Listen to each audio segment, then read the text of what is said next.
منصور. اش من ارحل صحابه بصح. ترى صاحبي انا رئيس انا ديال المنتخب ما فيش ارحل، منتخب فيه ارحل. راه منتخب هذا، راه ماشي فرقه غتجري عليا اداره، انا راه رئيس ديال المنتخب. اش من ارحل تما تسحبوا تادو كيبقاو يطبزوه. كان عليك باش تلعب عليهم لان تتعرف بان ممكن في اخر دقيقتين يا ربي تكون يكون خير. اخر ثواني. الدراري خليوني الدراري ركزوا ولا ندير لكم بحال مرتضى منصور.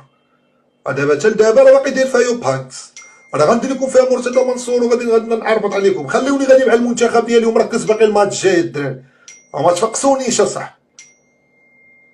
تقلب كتزعموا عليا كتوحشوني. النتيجه لان تتعرف بان على حساب الاخيره اللي ماركا البيتي واللي عنده دوبل.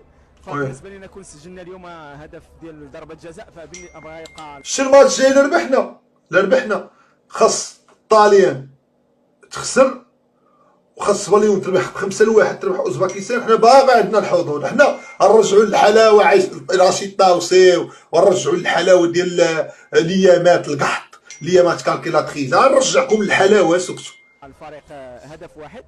الحمد لله الدراري ولاو تاقلموا مع هذه المباراه، ولكن الحمد لله باقي الامل.